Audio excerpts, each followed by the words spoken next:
sini nih.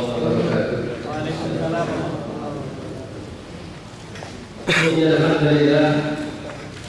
Ya kamu. Nahmaduhu wa nasta'inuhu wa nastaghfiruh. Wa na'udzu billahi min shururi anfusina wa min sayyiati a'malina. Man yahdihillahu fala mudilla lahu wa man yudlilhu fala hadiya lahu.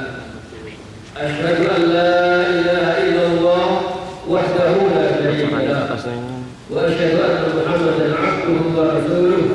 بلغ رسالة وأدى الأمانة ونصح الأمة وجاهد في الله حق جهاده. قال الله تعالى في كتابه الكريم: أعوذ بالله من الشيطان الرجيم. بسم الله الرحمن الرحيم. يا أيها الذين آمنوا اتقوا الله حق تقاته ولا تموتن إلا وأنتم مسلمون. يا أيها الناس اتقوا ربكم الذي خلقكم من نفس واحدة وخلق منها زوجها وبث منهما رجالا كثيرا ونساء واتقوا الله الذي تساءلون به والأرحام إن الله كان عليكم رقيبا. يا أيها الذين آمنوا اتقوا الله وقولوا قولا سديدا يصلح لكم أعمالكم ويغفر لكم ذنوبكم ومن يطع الله ورسوله فقد فاز فوزا عظيما. فإن أصدق الحديث كتاب الله وخير الهدي هدي محمد صلى الله عليه وسلم وشر الأمور محدثاتها وكل محدثة بدعة وكل بدعة ضلالة وكل ضلالة في النار. Ma'asyiral muslimin rahimakumullah. Alhamdulillah atas izinnya, atas rahmat Allah Subhanahu wa taala, kita semua bisa menghadiri kajian rutin kita. Alhamdulillah atas izin Allah Subhanahu wa taala, kita semua bisa menghadiri pengajian dalam kondisi sehat walafiat. Sesungguhnya kita semua di sini perlu mentahqiq at-tahqiq al-mustaqbali. Siapapun kita ketika ke Saudi, maka pasti orang itu akan planning acara dia, kegiatan dia, keuangan dia dan sebagainya. Siapapun dia, berapapun gajinya, maka sebisa mungkin dia memplanningnya, keuangannya, berapa pemasukannya dan bagaimana pengeluarannya, sehingga ketika nanti selesai kontrak di Saudi, maka dia bisa pulang ke Indonesia dengan sukses.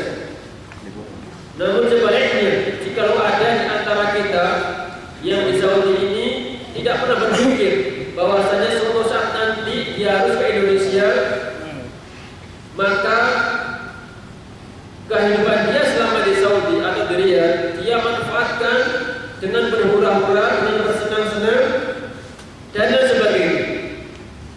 Nanti ketika tiba-tiba majikannya mengasih paspor exit, kemudian ternyata dicek di tabungannya masih kosong, saldonya tidak ada sama sekali, maka dia baru berteriak-teriak kepada majikannya, "Bapak, madam, tolong kasih waktu lagi, tolong diperpanjang lagi setengah tahun lagi atau setahun lagi."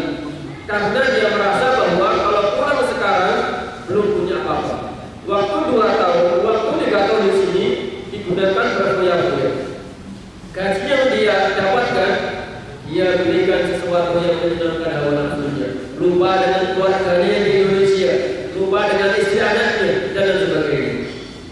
Ya, kalau majikannya mengasih kesempatan lagi untuk perpanjangan, tetapi kalau majikan sudah mengatakan saya sudah tidak butuh, maka mau tidak mau harus pulang. Dalam kondisi apa? Dalam kondisi sifar. Dalam kondisi sifar, bahkan boleh jadi dia punya tanggungan utang kepada kawannya.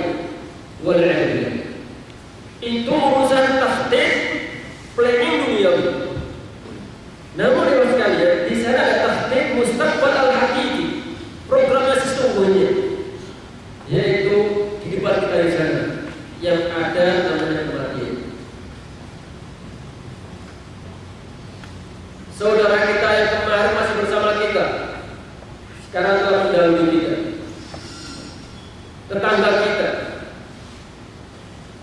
nenek maupun kakek kita, bahkan orang tua kita telah mendahului kita. Dan mau tidak mau, kita akan seperti mereka. Kita akan seperti mereka. Dan ketika kita sudah seperti mereka, maka pada saat itu, ya mas sekalian, kita sangat membutuhkan uluran orang yang masih hidup. Saat kita sudah di kuburan, maka pada saat itu kita sangat membutuhkan uluran bantuan dari orang yang masih hidup. Apa itu? Doa. Pernahkah kita, atau mungkin setahun sekali atau sebulan sekali, kita ingat orang tua kita, nenek moyang kita doakan Allah maghfir lahu warhamhu wa'fu anhu wa akrim nuzulahu. Secara khusus orang tua kita, keluarga kita, dan secara umum adalah amwatul muslimin, orang-orang muslim. Karena Bapak sekalian, karena pada saat nanti kita pun juga di sana dan kita membutuhkan uluran doa dari orang yang masih hidup seperti kita seperti ini. Maka jangan lupakan mereka. Jangan lupakan keluarga kita, saudara kita, baik saudara senasab maupun saudara seakidah, untuk meluangkan berdoa untuk kebaikan mereka. Dan secara ijma bahwa doa kaum muslimin yang diberikan kepada saudara yang telah meninggal itu insya Allah sampai. Tidak sebagaimana yang lain, misalnya bacaan Al-Quran, menghadiahkan bacaan Al-Quran, menghadiahkan, tidak, itu ulama ada selisih pendapat. Namun kalau menghajikan, mengumrohkan, mensedekahkan, termasuk mendoakan, itu ittifaq ulama sama. Adapun untuk masalah Al-Quran dibaca, kemudian dengan niat pahalanya diberikan kepada si amwat, di situ ada khilaf para ulama. Namun yang sudah menjadi ittifaq adalah doa. Kenapa? Sesuatu yang sudah menjadi ittifaq di antara para ulama itu doa, tidak kita kerjakan, malah kita menjadi sesuatu yang menjadi khilaf di antara para ulama. Ya pada Rasulullah, ya. Sebagaimana kajian kemarin bahwa Rasulullah mengingatkan kita semuanya, akhiru dzikra hadhil ladzat. Perbanyaklah kalian semuanya untuk mengingat-ingat akan kematian. Rasulullah. Ini penting sekali untuk mengingat-ingat. Makanya Rasulullah dan para sahabatnya itu mereka dianjurkan sesering mungkin dia ziarah kubur. Untuk apa sekalian? Sebagai rem. Kalau orang itu jarang ke kuburan, kalau orang itu jarang menyolatkan jenazah, jarang menengok orang sakit, maka dia akan bablas. Seakan-akan bahwa hidup dunia akan selamanya. Maka Rasulullah dan para sahabatnya kalau malam mereka kebagi. Selain mendoakan saudaranya yang telah meninggal dunia, adalah mengambil iktibar pelajaran bahwa suatu saat nanti aku pun seperti mereka dan aku butuh orang yang masih hidup untuk mendoakan kita semua. Terus sekalian, umat Muhammad SAW diperkirakan kurang lebih 63 tahun. Kalau seandainya ada tambahan, itu adalah bonus. Nah, sedikit kita berpikir ya sekalian. Salah seorang salaf mengatakan bahwa para salaf itu di antara mereka apabila umurnya itu telah mencapai 40 tahun, maka mereka akan menggulung tikarnya. Di para salaf di antara mereka itu jika umurnya telah mencapai 40 tahun, maka di malam hari tikarnya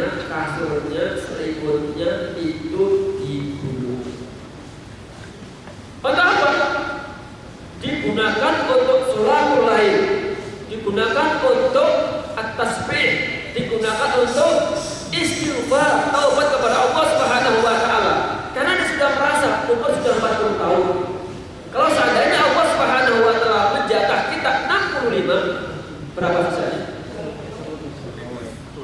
25.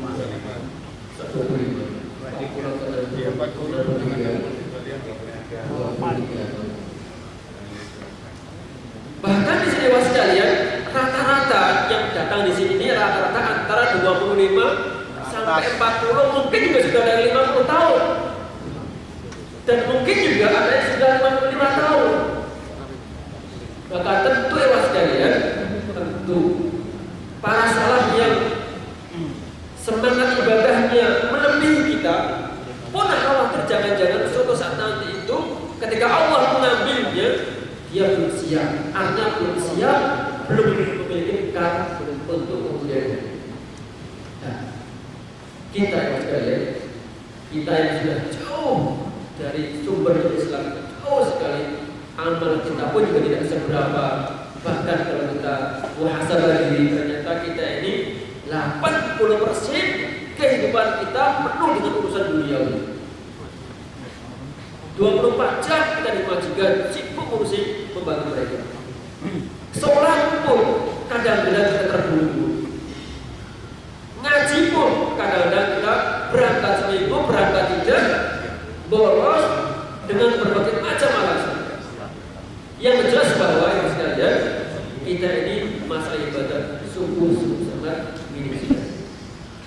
Untuk itu, untuk mempersiapkan semuanya, jauh-jauh Allah Subhanahu wa taala sudah mengingatkan kita semuanya, ya ayyuhalladzina amanu wal tanzur nafsum ma qaddamat lighad wattaqullaha innallaha khabirun bima ta'malun.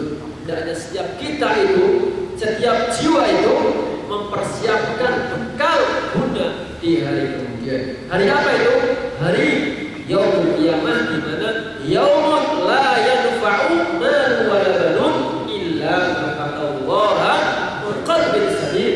Anak tidak ada manfaatnya lagi, harta tidak ada manfaatnya lagi. Yang bisa menyelamatkan kita adalah amal soleh kita. Suatu kebanggaan tersendiri, suatu kebahagiaan tersendiri, kita semuanya dimudahkan oleh Allah Subhanahu wa taala datang ke tempat majelis taklim ini. Di mana innal malaikata la tad'u ajnihataha ridwan bil ilmi.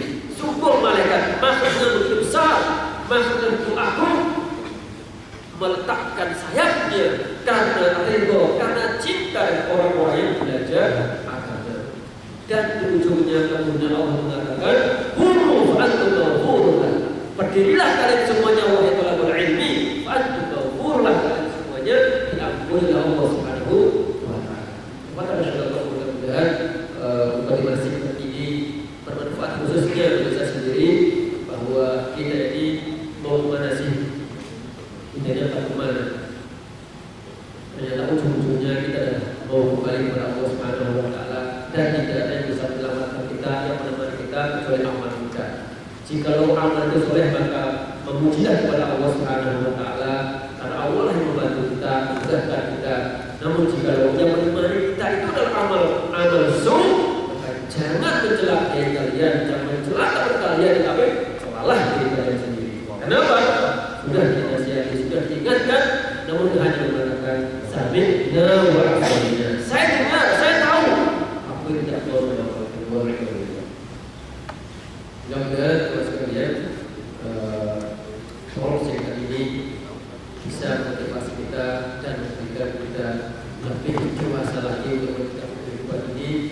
Karena inilah sungguh tugas